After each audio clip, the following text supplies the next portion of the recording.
The Immaculate Constellation document has created a lot of buzz among people interested in unidentified flying objects or unidentified anomalous phenomena, UAP. It's reportedly a secret government file that proves the Pentagon is studying UFOs or UAP. Some people think it could be a game changer. Journalist Michael Schellenberger got this document from an anonymous individual, let's say a whistleblower. He submitted it to Congress just a couple of days ago on November 13th at the UAP hearing.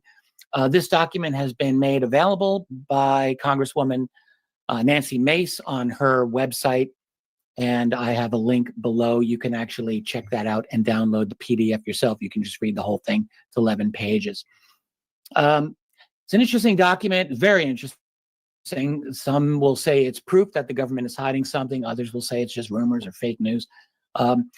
Definitely, this is something that will need to be studied and analyzed for quite some time.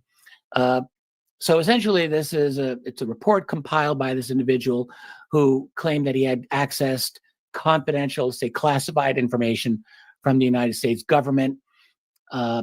This alleges that the U.S. government has been investigating UAPs and that it has evidence of their existence, let's say proof of their existence.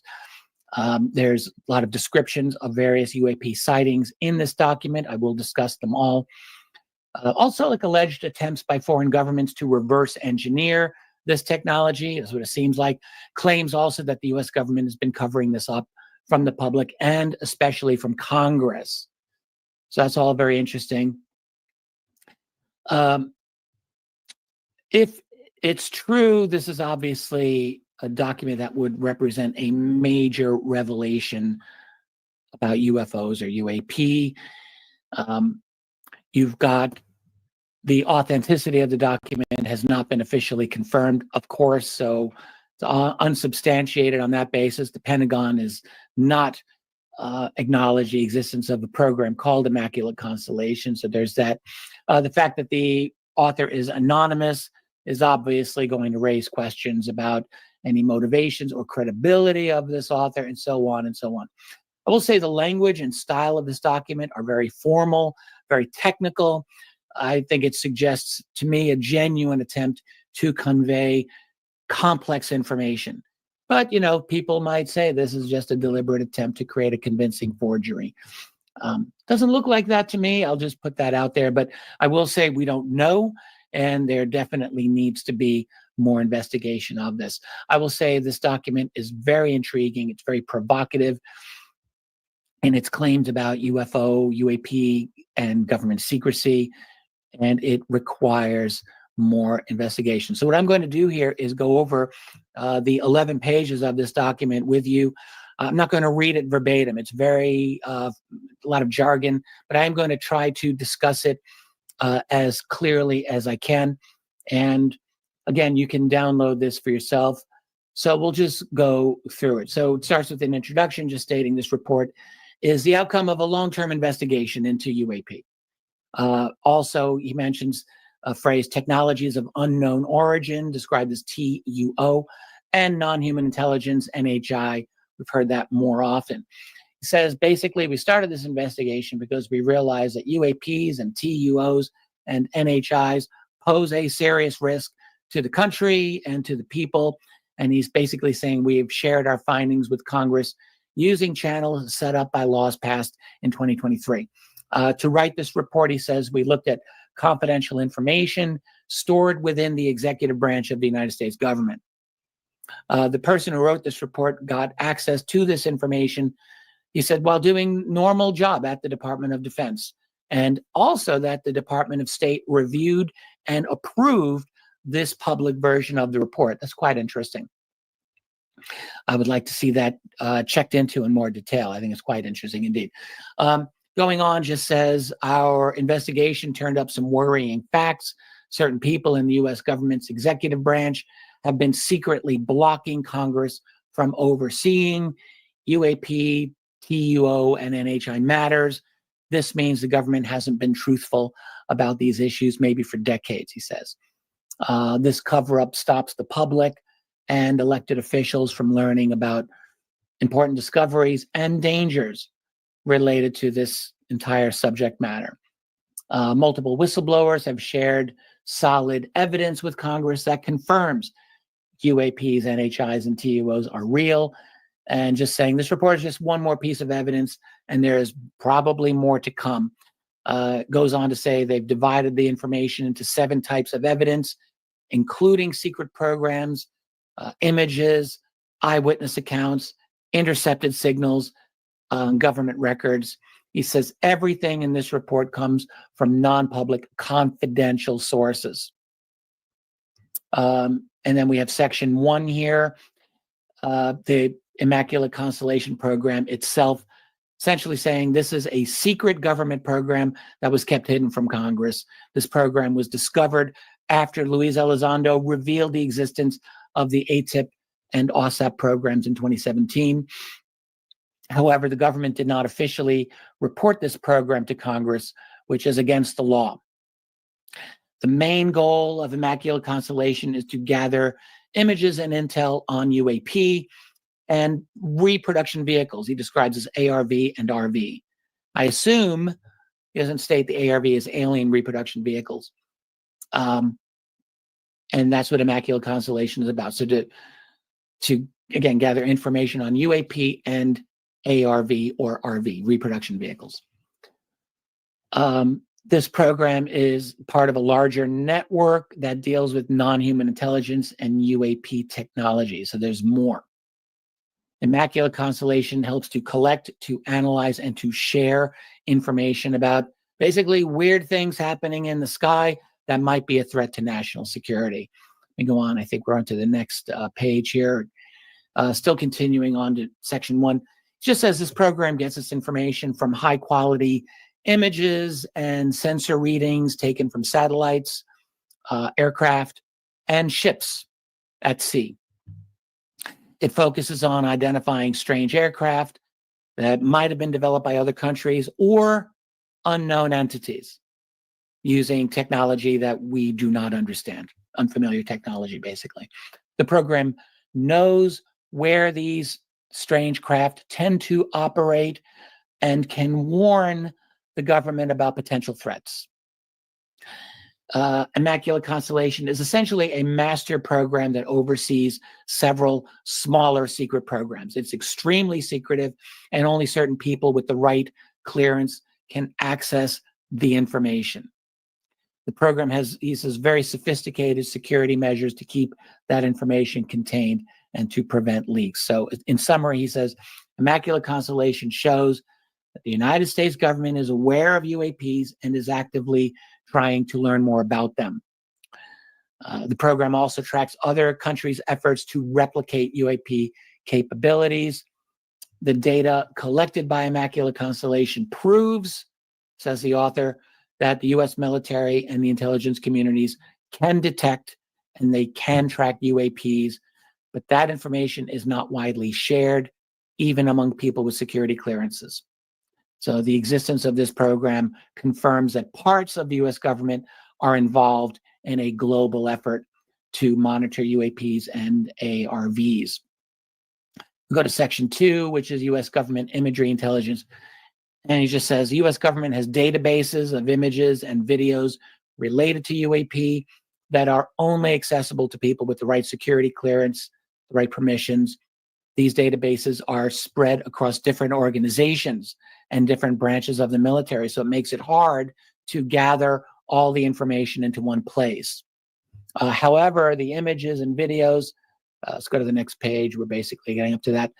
The images and videos collected by the DoD and which were reviewed for this report provide strong evidence of UAPs that cannot be explained by ordinary means. The US military and intelligence community have access to many different types of imaging sensors, including infrared cameras, full motion video, and still photography. These sensors have captured UAP characteristics that are hard or impossible to see with the naked eye. They've also picked up subtle changes in the atmosphere around UAPs, which allows for interesting and unique analysis techniques. He goes on to say the authenticity of the UAP images and videos collected by the US military is guaranteed by a reliable chain of custody. So that ensures a high level of confidence in the accuracy and in the integrity of this data. And he gives some examples. Metallic orbs. He says there's a video of about 12, he gets into more detail in this later in the document, but that there's a video of about 12 metallic orbs moving very quickly over the ocean surface in a cubic formation. They're about 3 to 6 meters in diameter, and they move in a way that's not compatible with known aircraft. The orbs are, he says, white hot against the cold ocean background, and each one creates a faint disturbance in the air around it. It talks about a fast-moving oval UAP. This one I think must be sounds like the Aguadilla 2013 video that's quite well known from Puerto Rico. But anyway, he says another video shows a small to medium-sized oval object, UAP, flying fast and low over a sensitive coastal facility, makes a quick turn toward the ocean, tracked by the camera until it goes out of sight. So what it sounds like to me is the Aguadilla one. A triangular shaped UAP, he says footage shows a large equilateral triangle appearing over a group of ships in the Pacific Ocean at night, rotates slowly, gives off, revealing a horizontal bar of lights, and then it disappears. An equilateral triangle, I think we're under this page here, UAP following a ship. He just says this is another video showing an equilateral triangle about the size of a fighter jet hovering above a ship in the Pacific Ocean. The ship doesn't seem to notice it. And the UAP is steady. It's got 2 lights visible on its underside. A large disc-shaped UAP emerging from clouds, he says. This is more footage.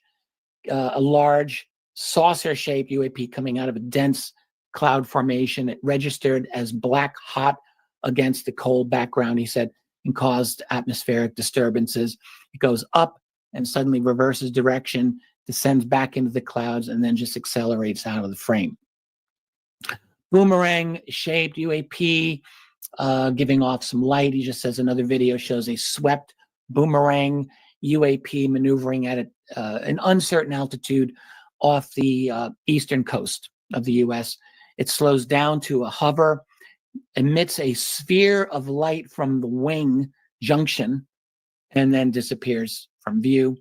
He mentioned a jellyfish-shaped UFO crossing the border. This one is very likely the one. This has gotten out as well. People have talked about this one. He says footage shows an irregularly shaped UAP crossing the US-Mexican border. It appears mottled with hot and cold emissions, looks like a jellyfish or a floating brain with appendages. It's moving against the wind with no visible means of propulsion, stays relatively low to the ground. Supersonic UAP in intercepting a fighter jet. Again, this is radar and footage, capture a supersonic UAP emerging from a cloud bank, intercepting a US Navy fighter jet off the eastern seaboard. It passes over the cockpit, radar tracked it, approaching, giving off information on its speed, its heading, its elevation, and so on. And then a tic-tac UAP detected near a vessel. Says satellite imagery shows a tic-tac UAP moving through the Atlantic near a vessel. The object maneuvered at an altitude near the cloud cover. They correlated it with electromagnetic signatures as well, he says. The vessel did not react, but it was very close to the UAP's trajectory, which suggested to them that US intelligence knew about the event beforehand. That's what he is saying here. Then he goes on to section 3, which is defense human intelligence reporting. So this is, he says, essentially says the US government has a database of reports from military personnel about a lot of things, including UAP. These reports, he says, are considered raw because they haven't been thoroughly evaluated or verified by analysts yet. But still, he says there are got many of these reports. He says actually 400 have been reviewed for this section. These are first-hand encounters with UAPs by U.S. military personnel, and they go from 1991 to 2022, and there are some patterns. The author says, keep in mind, this is not an exhaustive list. There may be other reports that are not included here, but he goes over the common shapes of UAPs. Based on the reports, the most common shapes, you have spheres or orbs as number 1, discs or saucers as the second most common, ovals or tic-tacs are the third, you have triangles, and then less common are boomerang or arrowhead shapes, and then finally irregular or organic shapes. And then he goes through them one at a time. So the spheres are the most commonly reported shape. That will vary from smooth, featureless, to ones with visible openings or attachments. He says this suggests spheres might be a standard design for UAPs capable of very high-speed maneuvers. I'll just add, in my own research, I'm completing a long extended study of USOs, and I'm finding actually the same thing. Spheres are probably the most common, especially since, in my view, since the 1970s, although this study doesn't go back that far. And it does seem to be a standard design as far as I can tell as well. Goes on, says disc-shaped UAPs with or without domes are the second most common shape. Just saying, some reports describe flat saucers without prominent domes, and others will describe ones with domes on them and other variations. Then there are oval-shaped UAPs, a little less common. They have kind of an egg shape, or they will sometimes taper into a teardrop shape, or they'll have different protrusions on them. Triangles, he says, are quite rare, mostly described as equilateral triangles with occasional vertical stabilizers or fins. There are some that are more elongated, like an isosceles triangle as well. Boomerang or arrowhead shapes are equally rare. Irregular shapes, he goes on, this is the last kind, they're really the least common. They're irregular, so they will, they can sometimes be like floating brains or jellyfish UAPs with multiple arms, as well as combinations of shapes, describing like cubes within spheres, which we've heard about, or ringed saucers even. Overall, he says these give us a sense of the diverse range of these shapes and sizes of UAPs. It's a complex phenomenon, and I think that's about right. He kind of nails it. We've been looking at this all along as very complex and with a variety of shapes. He goes into how these objects behave and look, and has tables, which are quite interesting for a nice summary, and he goes through the main shapes. So he starts with spheres and orbs. Basically, these types can be anywhere from small to several meters wide. I was a little surprised by that. I've come across reports of spheres that are much larger than just several meters wide, but we'll just let that go. In terms of speed, he says they can stay still in midair, they can hover, or they can accelerate rapidly, certainly exceeding the speed of conventional aircraft, no problem when they want to. As far as signatures, they often do not produce typical signs of movement like heat trails, but they can cause electromagnetic interference with military electronics. Colors can vary quite a bit, describes them as gray or metallic, or bluish gray, or white, or yellowish white, or orange red. Surface details can be perfectly smooth, or they can have bumps, extensions, holes, dips, things like that. They're very agile. They can change direction abruptly and effortlessly, seemingly. They can fly in these intricate patterns or alongside other UAPs. They can create peculiar cloud formations or generate heat waves that will trail behind them sometimes.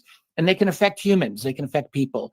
You get too close to them, people have reported feeling uneasy or experiencing malfunctioning of electronic devices.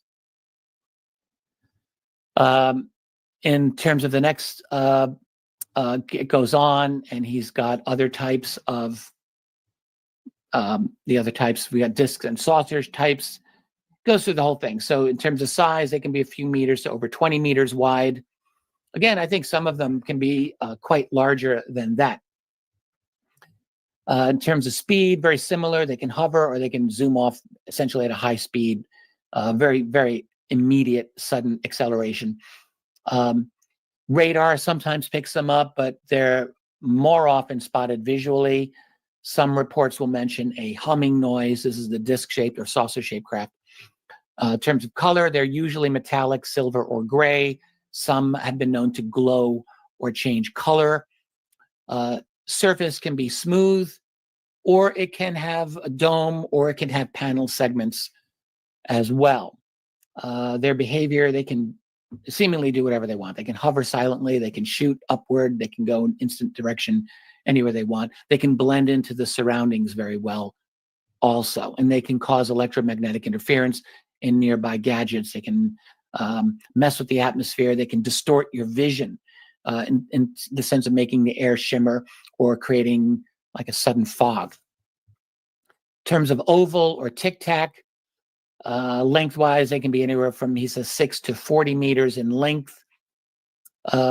They're proportionate, he says, in terms of width and height. They can zip around at high speeds. They can accelerate instantly. No sonic boom. They do not have contrails when they are moving in the air. They're mostly white or silver. They are usually very smooth, except for occasional bumps or protrusions, which he says could serve various purposes. The behavior, they will abruptly go from hovering to just speeding away instantly. They can remain steady even in turbulent weather conditions. Triangular objects, triangular UAP, can vary quite a bit in size, from the size of an ordinary fighter jet to massive, like football field in size. They can move very precisely at slow speeds, or they can just zip away at incredible speeds, just like all the other objects. In terms of sound, they can produce a gentle hum. They will affect electronic devices nearby. Color, this again corresponds with most of the previous research on triangles. They're mostly black or dark gray. They can have white corner lights. They can have a central red light. Some will have kind of a starry pattern on their surface. Texture is interesting. They can have panels or ridges or sometimes stabilizers on them. In terms of behavior, he says, we need to move on to the next page here. They will commonly hover silently. They can vanish instantly or unexpectedly, take off at incredible speeds. They will emit concentrated beams of light sometimes, or they will radiate what he describes as a donut-shaped light pattern from its center. This usually, he says, precedes a rapid acceleration or disappearance. And they have psychological impact. So, like, we're talking mental health issues like anxiety, sleeplessness, and a kind of creepy sensation of being watched or somehow linked to a triangle UAP. Goes on to talk about boomerang and arrowhead shapes. They can span over 30 meters wide. That's the boomerang ones. And the arrowheads are generally the size of maybe an F-16 fighter jet, or maybe slightly bigger. They can glide at low speeds, but they can also accelerate very, very rapidly. They're usually, he says, seen flying quietly and steadily. Again, we're talking the boomerang or arrowhead ones here. They're usually dark, which he says helps them blend into the nighttime sky, although some will have glowing edges or tips. They're very sleek. They're very streamlined. They can make very sharp turns silently.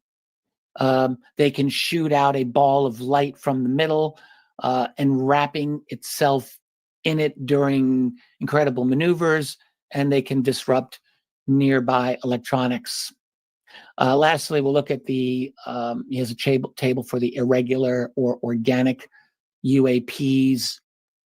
They are highly varied, he says, from tiny, compact forms to vast, complicated structures. They're unpredictable, so they can go very, very slow to lightning fast acceleration. They can make odd sounds, or there can be this eerie silence accompanying them. Again, these also can disrupt electronics.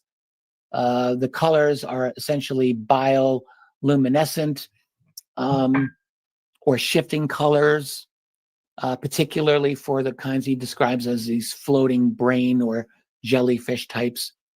The surfaces can be very smooth, or they can be intricately structured. They're very unusual and interesting, and they can perform a variety of different types of stunts, from calculated maneuvers to these wild zigzagging types of paths. They have been known to transform their shape as well. And these too will give off a kind of physical effect to witnesses, kind of an inexplicable scent, like an ozone type of a scent, to bodily sensations of heat or cool temperatures. So then he goes and gives some details, 3 examples of real life military encounters with these types of objects. This is quite interesting. We'll just go over this. First example is a close encounter on a carrier, an aircraft carrier flight deck. So he says, during a nighttime shift, you have personnel on a Pacific Ocean-based aircraft carrier experience basically a shocking close encounter with a medium to large spherical UAP. So they initially see this at high altitude, and it swiftly descends to hover directly over the flight deck, maybe 100, maybe 200 yards above, and it's matching the carrier's speed. The crew members are reporting altered perceptions of time during this encounter. They're describing this soft orange-red light given off by the UAP that did not illuminate the ocean or the flight deck. That was very strange from their point of view. The surface of this seemed dynamic, like the surface of the sun. It was moving and roiling and like boiling water maybe. And then without any provocation, the object just vanished, accelerated up and gone into thin air. The crew at the end of this was very shaken and perplexed, as if they were awakened out of like a dream almost. Very strange. Second example, this is very interesting. So he talks about an F-22 fighter jet on a routine surveillance mission on the eastern U.S. Seaboard, spots multiple UAP contacts at its altitude. So he's approaching the UAPs. The pilot notices these metallic orbs, and they're just hovering in place. Slightly smaller than a car, each one. So as the F-22 gets closer, a certain subset of these orbs speed off toward the jet, prompting his own evasive maneuvers. Unfortunately, the pilot could not shake off these pursuing metallic spheres, and they create a kind of semicircle around the aircraft. And one of these UAPs is very, very close, like eerily, frighteningly close to the F-22, paralleling the cockpit. So eventually the F-22 has to retreat from this mission area, escorted by the UAP formation. They basically forced him out of this area. That's quite fascinating. And then the third example is also interesting. You have this small spherical UAP that breaches the perimeter of a sensitive facility, we're told. So you have ground personnel at a military airbase on the East Coast reported a prolonged low altitude intrusion by a small spherical UAP late at night. The object manipulated its visibility. Essentially, it gave a kind of blurred outline. It was very interesting. That kind of warped and distorted the surrounding light. And they're watching it, and it was very uncomfortable for the crew, for the ground personnel to watch this thing. It created headaches, it created eye strain, and this feeling of unease.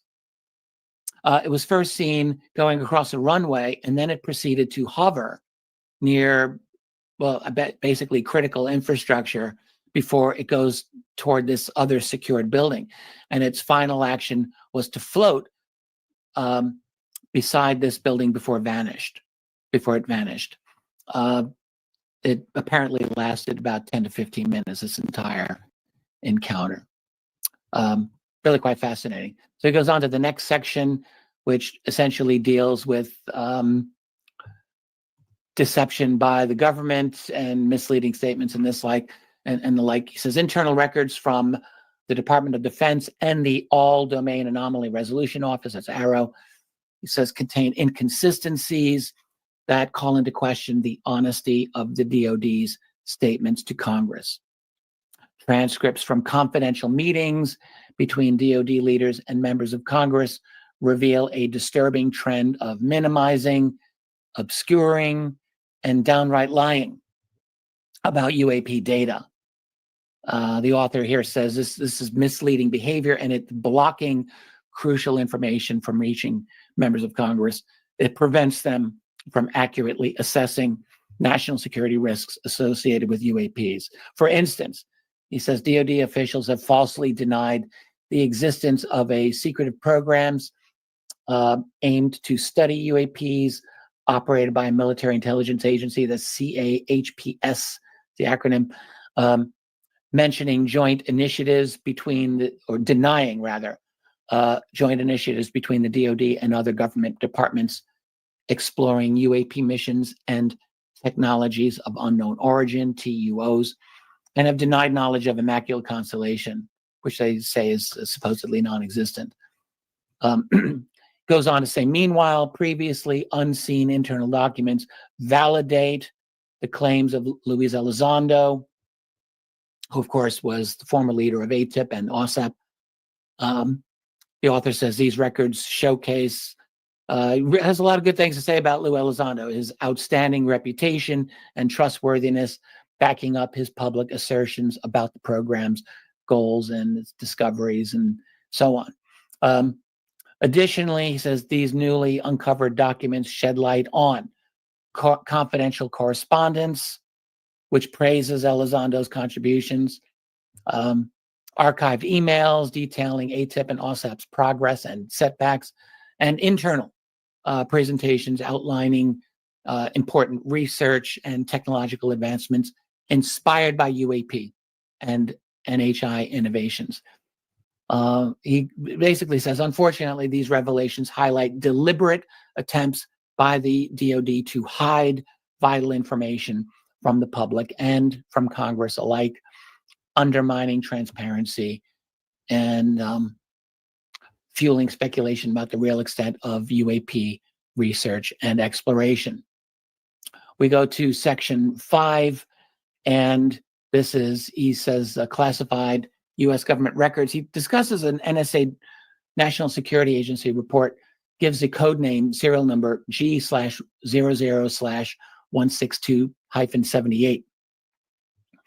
And he says, he says that this document confirms that the U.S. government has been actively collecting intelligence on unconventional scientific research. He talks about parapsychology, psi phenomena, and biological effects of UAP encounters on human beings. And he says this report proves that the United States has been seriously interested in understanding and leveraging information relating to UAPs and non-human intelligences for strategic advantage. Furthermore, he says it reveals a decades-long secretive rivalry between major world powers to gather, exploit, and deploy innovative technologies derived from UAP and NHI research. Goes on to section 6, getting toward the end here, talking about essentially intercepted communications from abroad. Sensitive signal interceptions from rival nations demonstrate that they are aware of UAP events occurring above their sensitive military and intelligence installations, including nuclear facilities, he says. While specifics are scarce due to the delicate nature of the sources, he says some general conclusions can be drawn. One, foreign countries have observed UAPs with characteristics similar to those seen in the United States. These nations treat UAP events as severe national security threats, particularly when they occur near sensitive facilities. Facilities affected by UAPs are often linked to aerospace, defense, strategic deterrence, and military-backed scientific research. Multiple attempts have been made by these nations to intercept and shoot down UAPs that breach their airspace and compromise sensitive facilities. And he says each nation has dedicated organizations studying the unclear menace posed by UAPs, aiming to decipher the underlying scientific principles and to carefully manage public perception on the issue. So he just concludes, he says this collectively illustrates the depth of global interest in UAPs and the competitive pursuit of everything related to it. He goes on to section 7, which is very, very interesting. He's got one statement. He just says, section 7, sensitive sources from mouth to ear. That is all he says. From mouth to ear. Would love to hear more about that.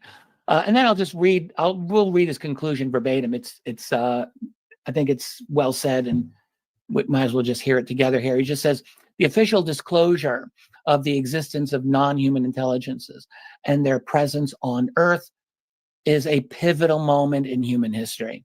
The nature of this information is of such incomparable relevance to the public good that it demands to be shared. Some may object and say that disclosure at this time poses too many risks. To them, it must be said that we will never be able to predict how individuals, families, communities, and nations will react to revelations of such magnitude. Moving forward, we must guard against the lure of authoritarian solutions justified by expediency and appeals to national security. The good in humanity will always triumph through time, and it is in moments of crisis that our capabilities for achieving the extraordinary are discovered. Be not afraid. And the last statement is in Latin, scientia igne probata veritas per fidem. That's translated as knowledge tested by fire, truth through faith. And that is the document. So a purportedly leaked document that makes amazing, astonishing claims about the existence of UAP, about the alleged government cover-ups, about international intrigue surrounding the study of this phenomena. So whether or not you choose to accept the authenticity of this report, its contents undeniably are going to add fuel to all of the debates that we are now having about government secrecy, about extraterrestrials, about UAPs, about the limits of human knowledge, and so on. I think ultimately this document is going to be subject to many questions, many investigations, many fact-checking. I have a feeling this is going to be the subject to a lot of discussion and study moving forward. I'm very glad that Michael Schellenberger was able to obtain this document from his source. I will just say, as I go through it has the ring of truth to me. You know, that's what I will say, is having studied the UAP UFO phenomenon now for over 30 years and looking at the depths of government secrecy on this subject, there really wasn't anything in that document that I found absolutely shocking and that came out of the blue that I didn't expect. I mean, there's new information in there, but it is very much consistent, in my view, with what serious UFO, UAP research has been taking us to over many, many years now. but it is a document that requires investigation, that requires follow-up, and I'm sure it will get it. So that's it for now. I will be back soon. Later.